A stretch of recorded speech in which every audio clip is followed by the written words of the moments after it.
on time. This is a Huddle Sports Network broadcast. You can find us on Roku TV, Amazon Fire TV, Facebook, and of course YouTube. Get all your NFL news here first.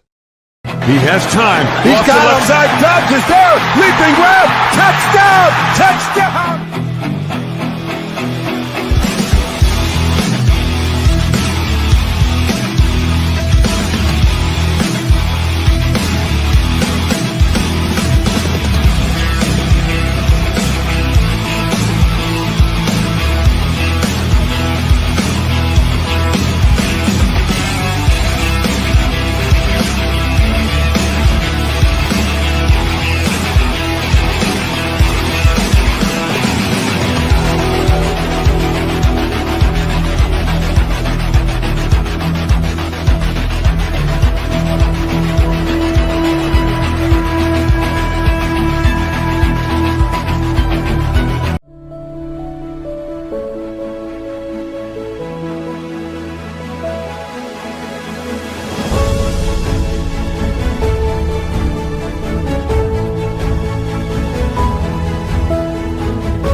Good morning.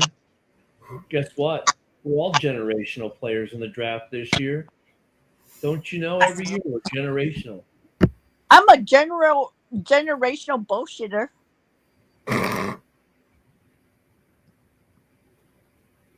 She is? Because we're all generational, Sarah. Every year. Hey, look, it's a generational running back. It's a generational receiver. It's a generational tight end. Okay, the idea of a generational player is one that comes around about once a decade. So every year it's a generational player. The hype machine, man, just got to stop.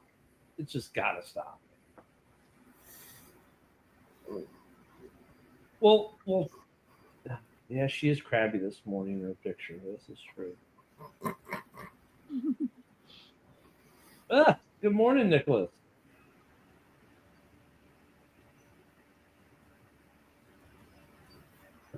Yeah, I'm just this morning I opened up X and there's some Bears fans who are on the, Genty's a generational running back that we have to take at number 10 because he's the best thing ever since sliced bread. Even though he played for a college conference that could probably compete with my son's high school football team. It's like, come on, man. It's like these and they're so. I gotta give these guys credit. They're impassioned about their arguments, right? They make these impassioned arguments for these players that they like. And good morning, Mitch. And I get it. You really like a guy in the draft, and that's your guy, and you want him. I get it, but some of these guys, man, like, first off, over half these guys that you're so impassioned about, within a year, you're going to be saying, get this bum off my team. Because that's what fans do these days. But, like, I'm just tired of hearing every year that they're generational. I said it last year for the draft. Caleb's generational. Well, let's hold the phone on calling him generational. Let's just say he's good, right? Let's say he's, one of the better quarterbacks to be in the draft in the last 2 or 3 years. Okay, come on, a better argument. Generational? Genty's generational. We just said that about Bijan Robinson 2 years ago. How has he been generational in the NFL? He's been pretty solid, right? He's been pretty good for Atlanta. But generational? So, Genty, generational? If he's generational, that means he's going the top 2 or 3 picks. Sorry.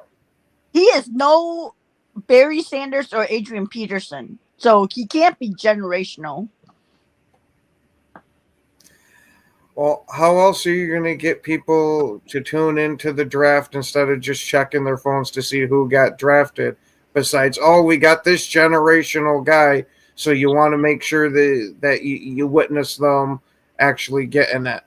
Hey, I'm grasping at straws here, trying to find a way to rationalize this shit. Look Ken makes a great argument, though. I mean, because the media's got to do something. The NFL's got to do something to get people to want to watch draft. But fans, come on, man, be better. I mean, don't fall for their shtick. It's like generational. Is there any player in this draft that you could say is generational? No. Whoever Green Bay selects. Oh, Jesus. Just like Van Ness, just like Jordan Morgan. Bust. Hey, I wouldn't call Jordan Morgan a bust. He's a damn good right guard.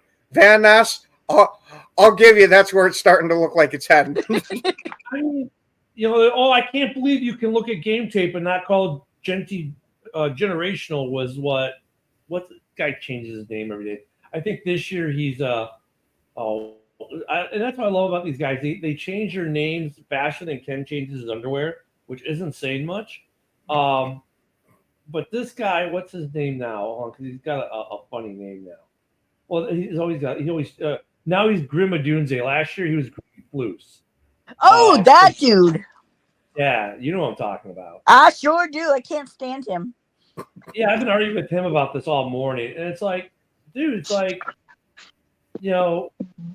first off, Grim Adunze, find a name and stick with it. But he's not generational. I can't understand how you can look at game tape and say he's not, because he's not. I mean, he plays in a conference where the competition he faces isn't that good yet, so he's better than them. Okay, he's the best prospect to come out of that conference this year. So that doesn't make him generational. That doesn't make him a top 10 pick. Joe might be the best player to come out of his conference. The I don't know what we call that conference, but that doesn't mean he's generational just because he's the best player in the conference. I wasn't even the best player to come off my team. Generational. Being honest, we had a guy go to the NFL. On a high school team. So I mean, who's that? His name was Ed Blanton. He got drafted by the Jets. He played offensive tackle for UCLA. Then he got drafted by the Jets, but he got to play in one playoff game, and then he had an injury, blew his back out somehow really bad in training camp, and he got an injury settlement. It was that bad where his career was over. Yeah, I'm just tired of hearing generational. Oh, Warren's a generational tight end. No, he's probably going to be a really good tight end. I think it was funny because the guy who didn't get hyped as generational last year in the draft could actually be generational, and that's Joe's boy there in Vegas. He could be a generational tight end. He played like it last year, but that's 1 year. Let's see how he does over the next 2 years of his rookie campaign. I'm a generational procrastinator.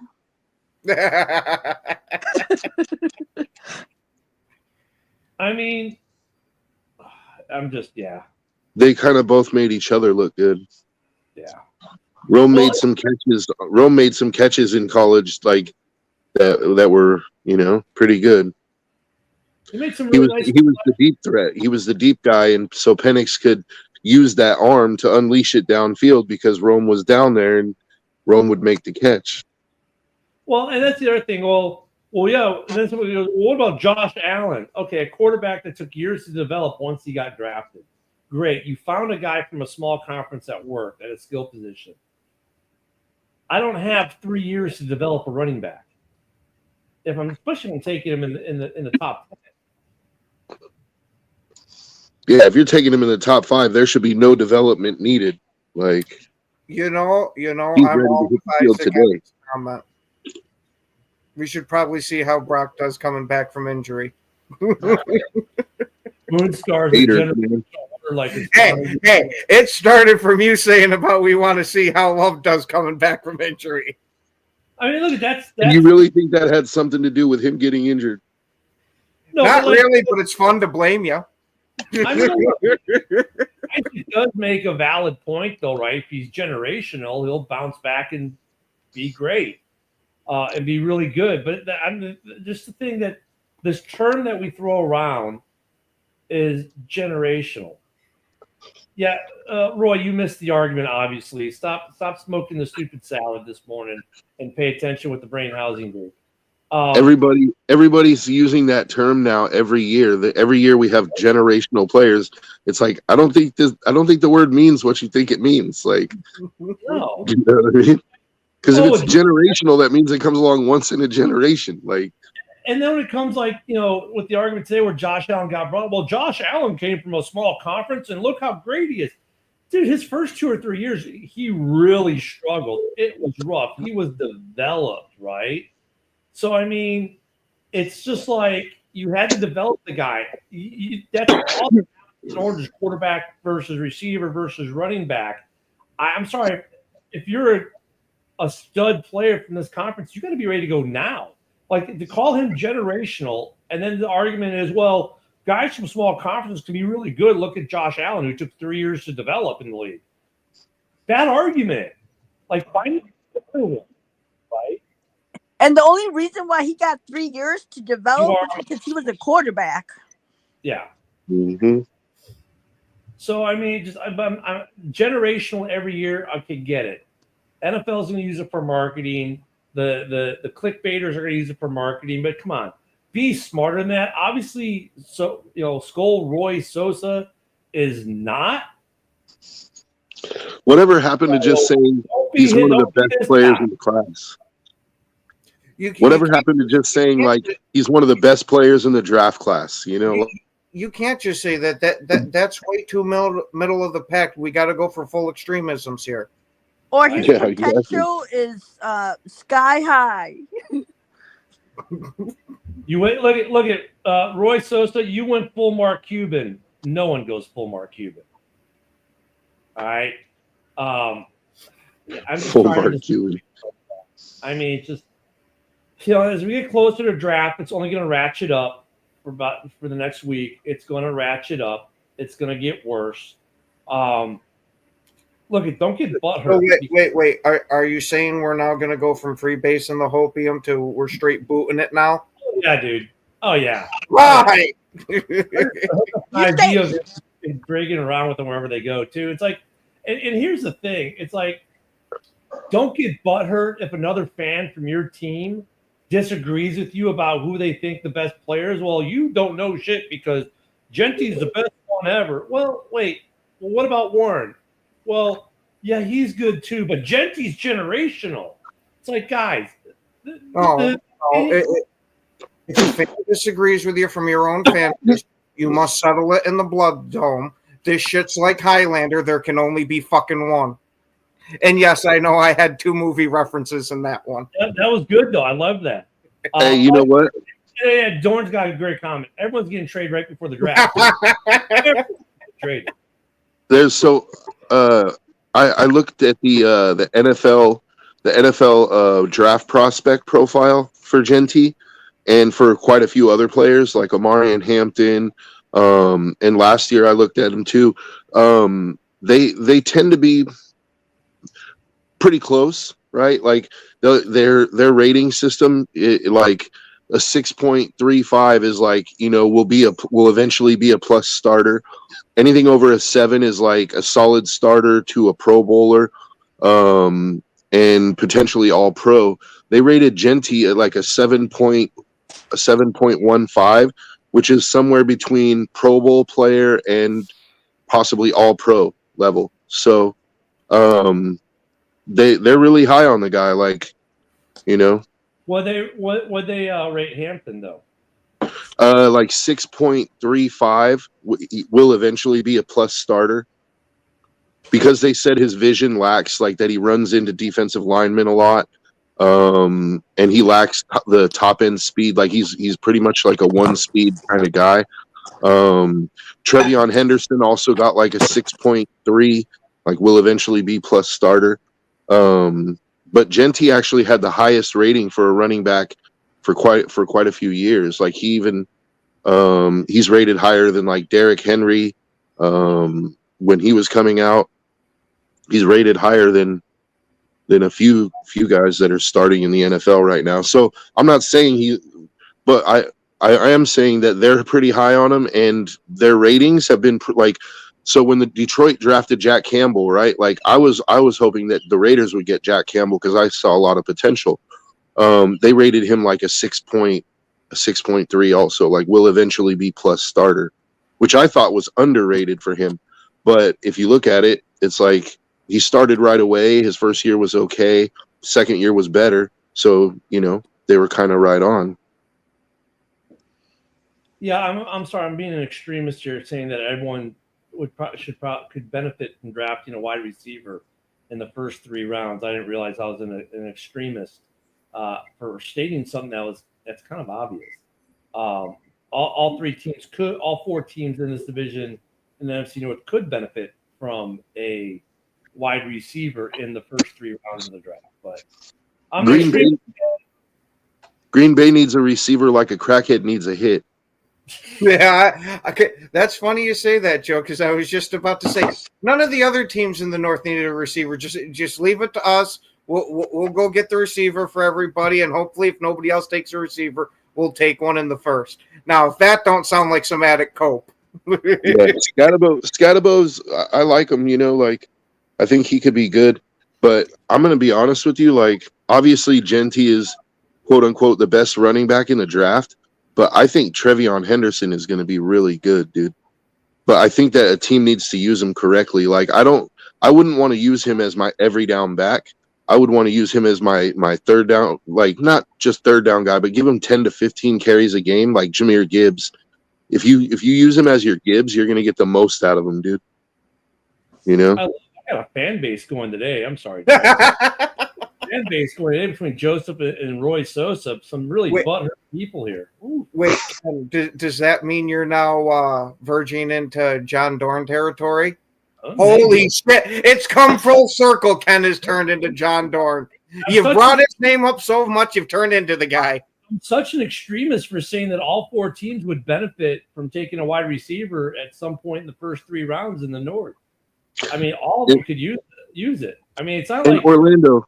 Is it really exposed? Like if you were going against one of the top defenses in college football and you didn't have like a great game, is that really exposed? Like every running back has a bad game. Great he corners still pulled 1,000 yards. Great corners get exploited. Great receivers get shut down. It's just part of the game. Exactly. Hey, I love this guy. Sarah, your fan base, man. This guy from your fan base doesn't understand how you could benefit from a receiver somewhere in the first 3 rounds. Because, I guess teams only need 2. We have pick 24 and 97, and then in the 100. I don't think we can take a receiver though. No, well. You guys might not, but you could. But if you did, you could still benefit, which is the argument. It's not saying you're going, and like the whole argument was like. Not that you're automatically going to take one in the first round or the second round, but if you did, it wouldn't be a bad thing either. But I think we're trading down anyway, so it don't matter. And besides that, it's like honestly, for Ken, that's like sort of a vanilla take, right? I don't understand why it's so controversial. That's like a Diet Coke take, dude. Like, that's like saying like if you want to be a successful team in the NFL, you have to be able to run the ball to balance out your offense. Like, who disagrees with that? Such an extremist view, Joseph. How dare you? Who disagrees with that? That's like, you know what I mean? I know exactly who disagrees with that. Mike McCarthy. Yeah. Well, Roy Sosa does. Yeah. It's like, bro, that's crazy. I mean, that's not very controversial. If you came out and said like, oh, the Vikings are going to draft a wide receiver with their first round pick, that might be controversial. It's like, okay, that doesn't make a whole lot of sense, right? I could see arguing with that, but Broski, good morning. Now everyone's imagining that comment in the Broski voice. Yeah, hey, there you go, Broski. But so does that mean Henderson was exposed, or does it mean that Michigan had a really, really good defensive line? Like, You're gonna run into a buzzsaw once in a while, man. Like The thing about St. Brown, and yeah, he's not a speed guy. He doesn't even a high point. He just runs good routes. Yeah, yeah. Some people forget. Unfortunately, I gotta agree with that take on St. Brown that he's one of the better route runners in the NFL. Would you guys agree with this? I saw a comparison of St. Brown to Larry Fitzgerald. No. Yeah, I was like, No. what the F is this shit? So no, but I could see it if he continues. You can see it there. I mean, I can understand why someone would make that argument, but he's not there yet. But you can see the potential. I don't know, man. Those are big Hall of Fame shoes, to fill, bro. I was gonna say, Yeah, Fitzy was an excellent route runner, but he had a lot more to bring to that table than just route running. He could high point the ball like crazy. But I mean, look at like he's St. Brown. Like I said, you can see where the argument is coming from, but he's not there yet. So don't forget the second part of what I said. I can see where the guy is making the argument, but he's not there yet. But the potential is there. St. Brown could, at the end of his career, be in that kind of group. With I mean, he could. I mean, he's just got to continue to play good ball. I mean, he's not a bad wide receiver. He runs great routes. He always seems to be at the right place at the right time. Kind of Okay. like I need clarification on this. Yeah. One. Do you mean that he's going to end up kind of with the same play style as Fitzy, or are we saying that he's going to end up kind of with the same career path? a little bit of both. Okay, I can give you the argument for the career path. That's possible, but I don't think he has anywhere near the same style as Larry Fitzgerald. Style's a little different, yes, but I mean, result isn't. Does that, you know what I'm saying? I mean, the style is a style. Okay, I get that, but the result, he's going to still be a very good go-to receiver who will be the guy who's going to come up with some amazing freaking catches when you need it, like Fitzy did. Yeah, he can't high point like Fitz did, but he can do other. But he runs. He's just got that knack. Look, St. Brown for me is one of these guys. He's overhyped in Detroit, but I understand the hype. I understand why the comparisons are being made. And if he continues on, he's going to have he'll be another wide receiver, will have a phenomenal career without a ring. Will he get to the Hall of Fame if he keeps tracking the way he's tracking? Yeah. I don't see it. I could see it if he keeps tracking the way he's tracking. That was one of the greatest travesties too. That Larry Fitzgerald never won a ring. I see him as a great receiver, but I don't see him being a Hall of Famer. Sorry. Yeah, I think Hines Ward is like a better better comparison. Ward might be better, but like I said, I could see where Master Golden Tate. I could see where the compare why they're making the comparison, and I think the comparison is probably more appropriate in terms of what he means to his team. Yeah, Larry had a clutch gene though, dude. He did. Yeah. It's hard for me to hop on that train because St. Brown is a damn good receiver. Do not get me wrong. But Fitzy is that actual generational player we were talking about before. And St. Brown is still early in his career. We'll see what he does. I mean, I could see where he could get there. He could get there, but he isn't there yet. To me, Fitzy came out on fire right out of the gate, being damn near one of the best receivers in the first couple of years in the league. But St. Brown just leaves a little to be desired with me. Like, he's damn good with a support cast type of thing, but I don't know if I'd want to put the whole offense on him. Wow, here's another guy showing his ass. After 1 year of play and setting some, Bears records, NFL rookie records, he judges after 1 year. Wow, this Jeff Virgo guy is brilliant. My God. So who are the Bears drafting at 10? Shador? Yeah. Shador is it, man. That's what we're drafting. I'm sure that's what Jeff and Sosa want. Yeah, I don't know. Will I Howard. know. I think y'all better off taking Jackson Dart. That looks more like John, Ben's you would type. never.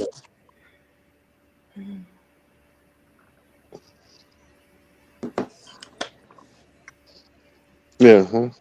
Yeah, we'll see. Amon Ra is pretty good up there. We'll see what he does. What he continues to do. Yeah. But watch, I'm telling you, Trevion Henderson is going to be one of the stars of this draft, dude.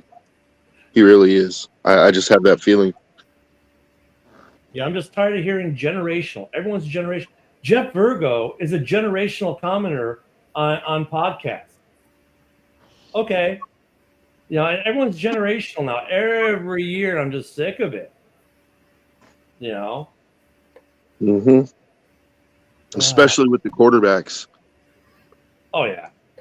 Like after Trevor this year, Lawrence. I'm glad we don't hear Cam Ward is a generational talent. That we haven't heard. Yeah, after Trevor Lawrence, it's like, you know what? Like I think they need to walk back the whole generational thing, Yeah. That is a big thing. I mean, the Bears offensively have never been a throw the ball type of offense, though, right? I think that's a funny stat. The Bears, we're like the only team in the league without a 4K passer. We've never been a passing team. We've always been a running team. That's the Bears are two things, right? Running backs and linebackers. That's what the Bears are, right? Historically, we have never been a passing team, and we have struggled to become a passing team. So let me ask this question: is Caleb going to be the first 4,000-yard passer for the Bears? No. Yes. I think if he is, he gets a street named after him, and they're going to retire his number. He doesn't even have to do anything after that. Yeah. I think he has a good chance to do it this year, to be honest with you. I think they're going to be running the ball a lot more this year. Well, he had 3,500 yards last year, and their campaign was atrocious. So I don't think it's unrealistic to think that he could just crack 4,000, especially with the receiving core that he has. Yeah, we heard that last year too. I mean, he had 3,500. Not from me. I didn't say he was throwing for 4,000 last year. Jeff just shows how stupid he can be, because he's calling everyone here low IQ, this, that, and the other. And as a rookie with a bad offense, he's due for 3,500 yards, and now he's like, oh, you won't even get 3,000. Hey, Jalen Hurts won the Super Bowl throwing under 3K. Yeah. Yeah. But anywho, do you guys think Trevor Lawrence is closer to taking a step up or to a step closer to being a bust? I'm going to go with that second one. I really wouldn't be surprised if he ends up completely freaking tanking it. I think that draft class of quarterbacks was just fucking terrible. Yeah, I'm with you. I think he's a step closer to being a complete bust and a waste of $50 million than he is to taking a step up.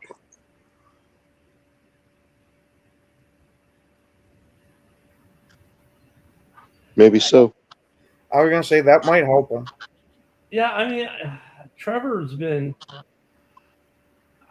It's hard to disagree with Sarah on this one because of the way they played down there, or I should say, down here in Florida. But that team doesn't look like it's going anywhere quick, so he might trend more towards the bust range, especially with the contract.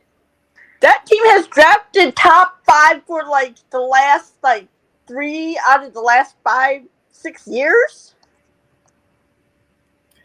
Yeah. Mm-hmm.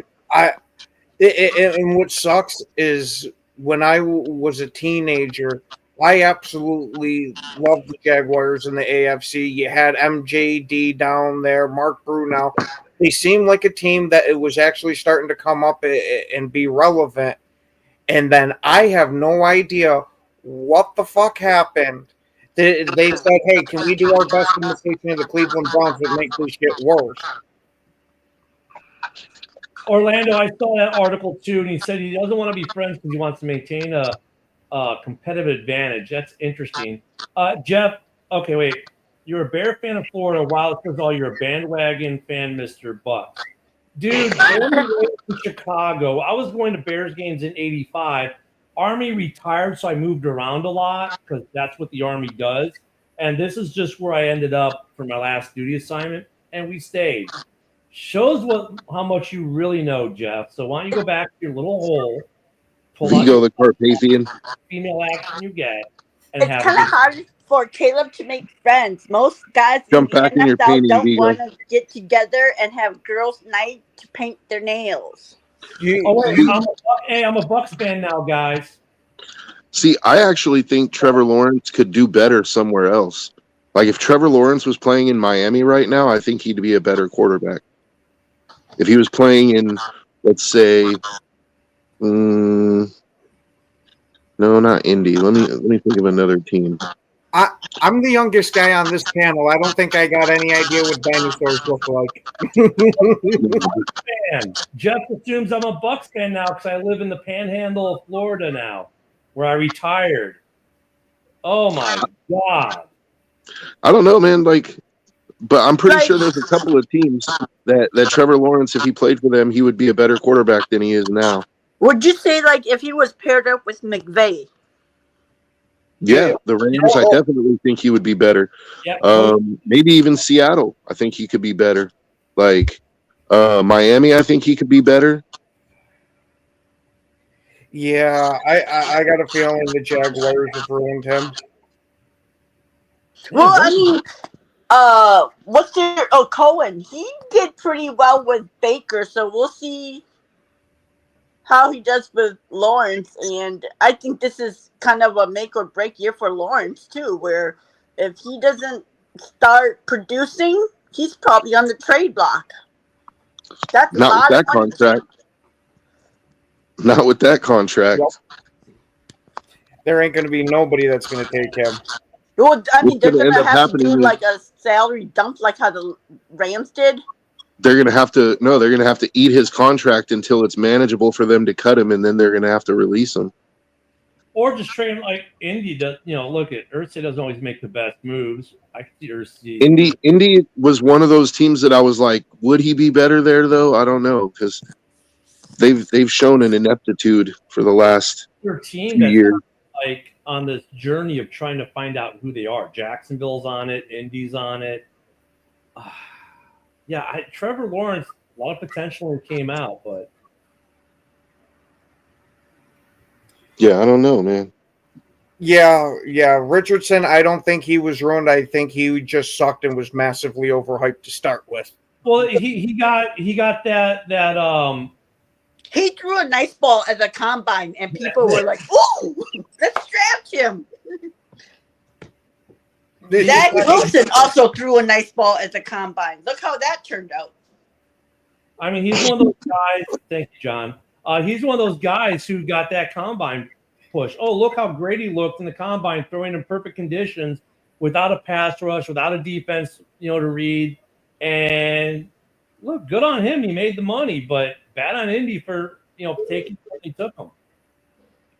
Yeah. I think the problem with them was they should have never let him start. They should have sat him down for like 2 years, let him develop, because he didn't play a lot in college, so he didn't even have like a lot of snaps in college. And bear down, Mike. It's not in 2 years. We know what the cycle is. After about 15, they go to retire at the Jets. Damn it. Hey, I guess we're supposed to shave there, Ken.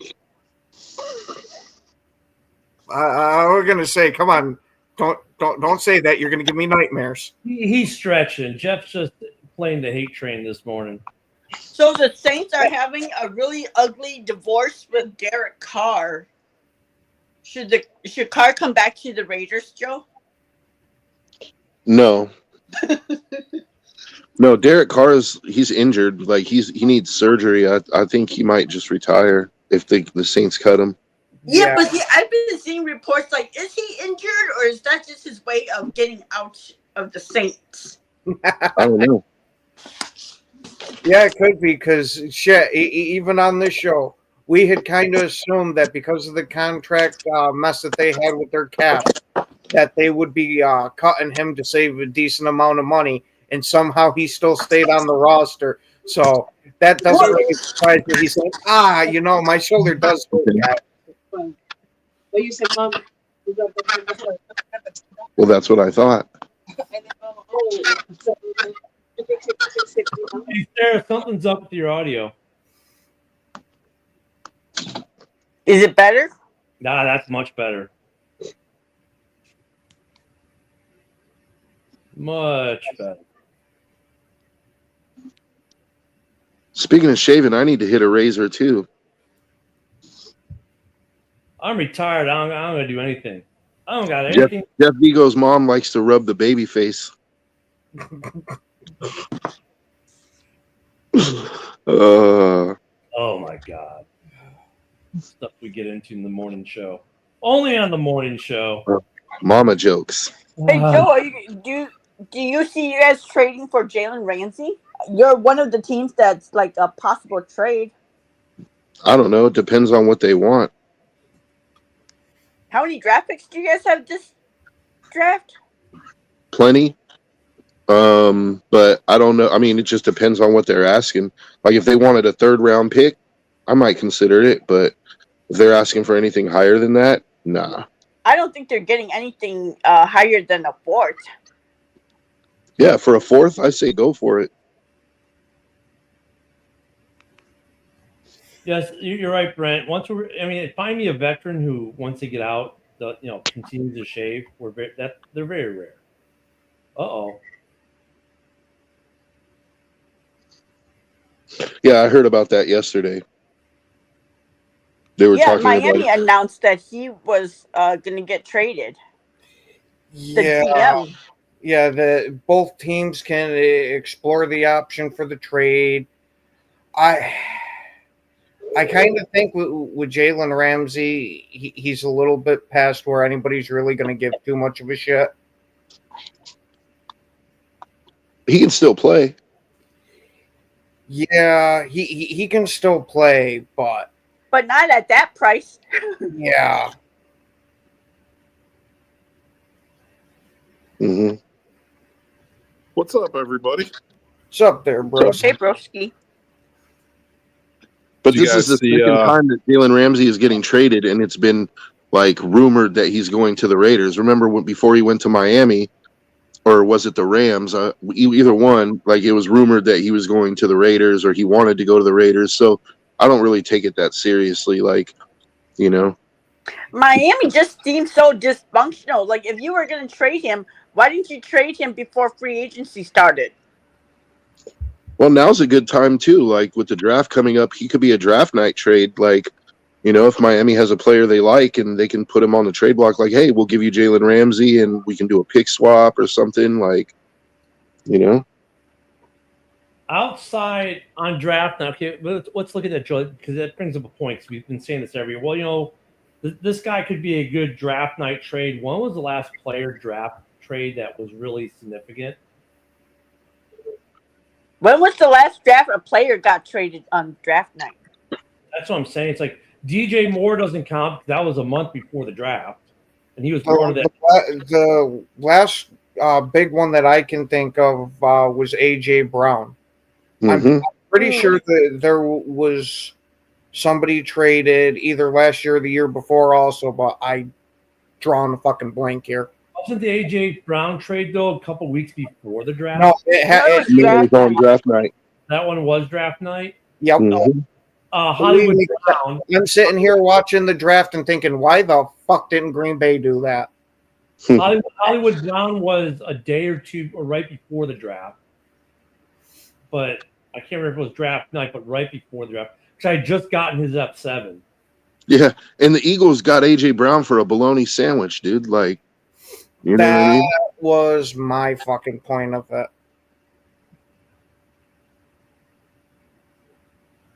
The Titans thought they were going to pull a trade like us and the Bills where they would give up, like how we gave up Diggs to get Jefferson. They thought they were going to give up A.J. Brown to get someone better. It's just unfortunate they gave up Brown to get somebody that won't even get a 5th-year extension. Yep. Yeah, they massively waffed on that one. But hey, come on. Tennessee's quite dysfunctional, as we've seen in most recent history.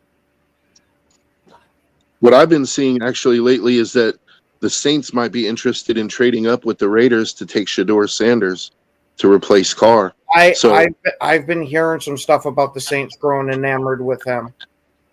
So if that's true, I mean, think about that. That would be great. If the Raiders were planning on, I'm not saying they are, but if they were planning on drafting Genty at 6, they trade with the Saints, then at 9 they could still, and they ended up it's like they got the guy they already wanted, and they ended up with extra pick. You know, that'd be a good deal for them. And I want to know what constantly means here in this context, because if you look at the overall record, Green Bay's got a lead by a wide margin. But last year, Ken. Last year. Oh, I forgot. We got to put the Detroit blinders on. Fuck. The Detroit blinders. Forget about the last 50 years. It's what have we done in the last 2. The line between dysfunctional and successful in this league seems to be very thin. And you look at Carolina, and you can look at their plight, and you can blame ownership for that one, actually, because the GM didn't want to go the way they went. If we look at these cases, we look at dysfunctional teams, how much of that is based on the ownership saying, hey, I hired you as a GM, but guess what? This is the guy you're taking. Instead of, And that's why you see some teams always at the bottom, because they don't let the professionals that they hire do their job. Orlando, this is the last year. The second-round pick will complete that trade. I was like, did the Jets even look at Justin Fields' Madden rating? I mean, I don't think they would have given him a contract if they did. They did, but it was from when somebody edited the roster and he told the kid that. No, but I mean, it's ridiculous when you hear shit like this. Like, that's just embarrassing to your organization when you hear stuff like that. I mean, you go to Jacksonville, it's not on their owner because their owner doesn't meddle in the team. Like, Khan's actually a good owner, right? He doesn't meddle with the team. He lets them spend the resources. That's been the GM. Yeah. Carolina ownership got involved. That wasn't good. Look at the Commanders. Ownership is taken out of the equation with the new ownership group. New ownership group comes in and says, hey, football people who we hired, do your job, and look at the result they got last year. They overachieved, yes, but still, even if they didn't overachieve, even if they had just missed the playoffs, you could see they were going to be a franchise on the rebound because ownership wasn't meddling anymore. They're still showing competency. Yeah. Yeah, the Commanders hired a nice head coach and a nice offensive coordinator. They did. Yeah, coaching matters too, right? Yeah, and I'm going to I agree with Jerry being terrible. With the Jags, I agree with you. I don't think it's the ownership. I think the fact is that they've whiffed on their high draft picks in the last few years. They had Long, then they took that one defensive end at number 1 overall instead of Hutchinson, and then their top draft picks haven't really panned out. And they've hit some good draft picks like Etienne. You know, Etienne is good, but like they just haven't hit enough to really be a good team. Well, especially when they're drafting top 5 like almost every year. They should have built a super team from having all those but they've whiffed on those picks though. That's the problem. Is if you really want to look at it, it's probably their scouting department that needs to go. You know. Well, Joe, it's because they're all generational. So how can you miss? Yeah. And I mean, it was weird because like they were projected to take Hutchinson all the way up until the draft, and then Trayvon Walker was announced, and I think it was kind of a shock to everyone.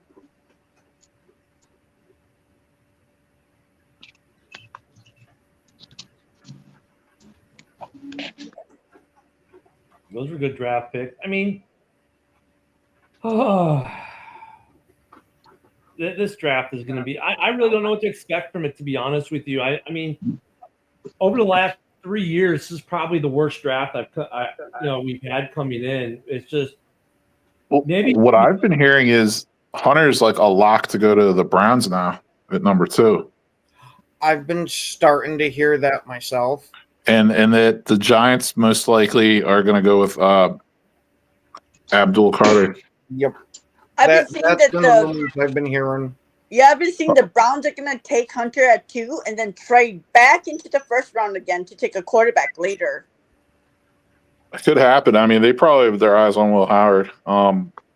But I was going to add that, like, I saw another Genty video. It was kind of like a mini interview documentary thing on him. And it showed him, like, like training and like running hills, if you could even call it a hill. It wasn't really a hill. It was like, they're like, oh, look at him training, running up a hill. And I'm like, Walter Payton used to run up a hill to train. Like this guy, it was like barely an incline. And was I'm like a bunny hill? It really, seriously, it was like, I don't know, it definitely wasn't a hill. And he's doing all these like footwork drills and stuff. And I'm like, his feet are so slow. And I'm like, my God, please do not draft him, Bears. Please do not draft this guy. He's generational. Oh. I was going to send you another video, Ken, but I didn't want to be in timeout because there was a PFF mock draft that had Genty going to the Bears like at 7. Holy shit! You should have sent it to him because it's PFF. That would have been fucking. I don't want to be in timeout.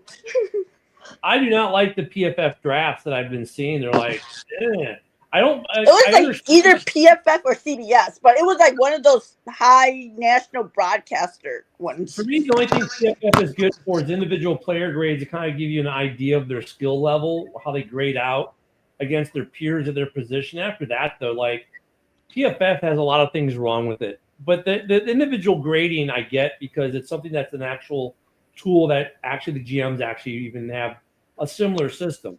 Now, how good that tool is, I don't know, but it's a good, but they're drafts. I mean, I've looked at the draft. For me, I do not see polls trading up in this draft to get Genty. I hope that's not true. I mean, look at though. I mean, I was going to say something, but then I realized no, because polls like last year was going to trade up to get Odunze. And he didn't, and it worked out for him. So I'm hoping it's more like one of those, like he's not so in love with any player in this draft that he goes to trade up, because I think at number 10, there's enough talent in this draft with the way the Bears are sitting that they don't have to trade up to get anything. They don't have a must-need guy at 10.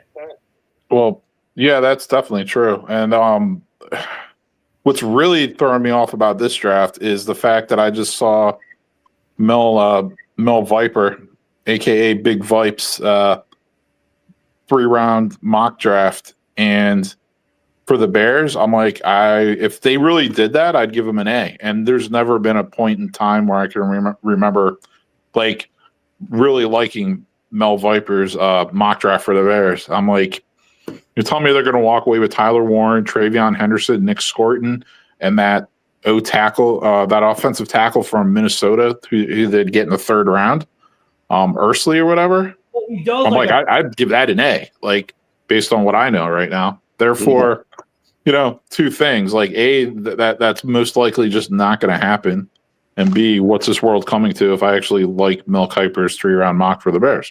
Well, Broski, you got to understand though, he does about 1,000 mock drafts. So out of 1,000, he's bound to have one that you think is decent.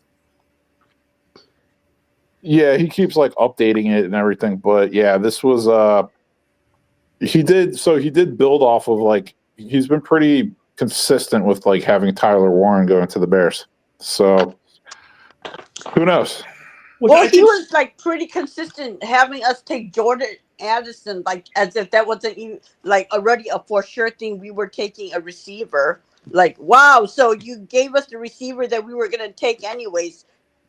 You're so great, Mel. Orlando. Okay, would I be disappointed if the Bears went running back? Is Swift that terrible? Well, the second question, I say no, he's not that terrible. So the first question, if we took a running back in the first round, I would be. If we took Jenny in the first round, I'd be like, okay, what the hell, Bowles? I mean, I support my guy, but I'd be thinking, what the hell? Because I'm just not sold on Genty. Now, if we get a running back in the second or third round, I'm like, okay. But at number 10, would not be would not be what I would think, what I would want. I don't want to think back in rounds 2 or 3 or beyond, but I think there's better value for this Bears team at other positions. John Kuiper, which quarterback? I just saw a mock draft yesterday, a 3-round mock draft where the Raiders traded with the Saints. The Saints got Shador, and then the Raiders took Will Johnson at 9, and then they got Trevion Henderson at 37. And I was like, I wouldn't be mad at that. I mean, all these scenarios sound great in our heads, but the real world application of these scenarios normally doesn't work out because of financial considerations or something else with the team or the way, here's the other thing too. We look at a player, and this is the piece that we really don't get privy to, but how well is Genty fit the mindset of Chicago, for example? Is he going to be the kind of guy that's going to fit this offense? Is, as much as I like Warren, is Warren going to be a guy who fits the Chicago offensive mindset? I mean, we look at sometimes they can be great players, but a great player does not mean they're going to fit your team, right? We see that all the time. But I think if your Chicago offensive mindset to fit Warren. Yeah, and I think there's a reason why Ben's been going out of his way to say so many things about Warren. He's the definition of a football player. I don't view him as a tight end. I view him as a weapon. Stuff like that. I'm like, he'd probably fit. Yeah. Well, I mean, but you know what I'm saying? That the other side of that coin. Was Genty, you're like, does he fit? Warren, well, they say these things, he probably fits. Because we don't see these conversations that they have behind the closed doors, obviously. Where they're asking guys about situational stuff. I just don't think the Bears go running back in the first round. They don't. I hope they don't. Yeah, no. I know, Ken. I agree with you though. It's, it does come down to hey, does this player actually fit, Ben's system? Fit the team culture now, and then also, I mean, is it really a good value pick to take a running back with the 10th overall pick? I don't think it is. So, in Orlando, to go back to your comment, we lost Joe. To go back to your comment, I think the reason why none of us are so excited too is in the North, none of us need that big swing, right, in the first round this year. We just don't. I'm going to argue that Green Bay needs that big swing. You need the wide receiver, but I mean, you guys aren't in a position in the top 5 or 10. That's the thing too. The Bears are the best draft position of the North right now at 10, but none of us have that. Oh my God, we have to have a franchise game changer in the top 10. And then when you look at the top 10 this year, there's some good quality players in the top 10, but it's not an exciting draft year. I wouldn't say this is the worst quarterback draft class. That goes back to the Pickett year where he was literally the only guy taken in the first round, 20 or 22, whatever, when Pittsburgh took him. So, I mean, this really isn't a great quarterback class. If Genty is the generational guy, if you put him up against Bijan, I think people would still be Bijan would have been the guy and Genty would have been behind that. So, I mean, last year we had three hyped big receivers. Last year's draft class might actually be one of the best draft classes across the league that we've had in a long time. You had 4 or 5 really good receivers come out. You had 5 good quarterbacks come out in the first round. I mean, this is all based off of 1 year. You had a good, sneaky running back come out of that draft. He wasn't a first rounder, was he? I don't think he was. Last year's draft class had a lot of impact. In fact, I would almost say that last year's draft class had the most impact of any draft class in recent memory. And now you come to this draft class, and if you're the NFL, what are you going to do to hype it up so people care? Because like Orlando, Yeah, I mean, no, go ahead, Ken. I'm sorry. no, go ahead. I was landing. No, I was just going to say I agree. Last year's draft class was unbelievable. I mean, there's cornerbacks that were contributors and starters and really good players as rookies. There were defensive linemen, D tackles, D ends that hit the ground running pretty much. It was last year's draft class was definitely a very very talented. Probably when we look back on it, like historically good draft class. You know what? I don't think the Packers are going to take a wide receiver in the first round because I don't see any wide receiver this draft that would be drafted in the first round if they were in last year's draft. The wide receivers this year seem like they're wide receiver twos. I would argue that McMillan seems like an actual one. That's why I've been pounding. You don't watch film though. We've seen multiple guys not watch film in their spare time and still be damn good players. We've seen guys like Jamarcus Russell who don't watch film. Well, he didn't watch film at all, period. He watched the phase. I mean, that's why I think this draft coming in is kind of blasé, as Orlando stated in the comments, and several people in the panel have stated. I think that when it comes to this draft in general, this whole class is just going to be kind of like, some good players, some quality players, but nothing to like make people go, oh my God, like my franchise is saved, or it's just kind of like.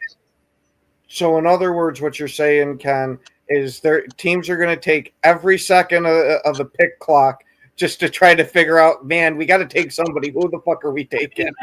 I mean, there'll be maybe a little more of that than normal, yeah. But I mean, I also think though there aren't going to be a lot of people moving up in this draft. This is not this is not a draft you're going to leverage your future drafts to move up for a guy. I think this is a draft where teams draft for depth instead of starters.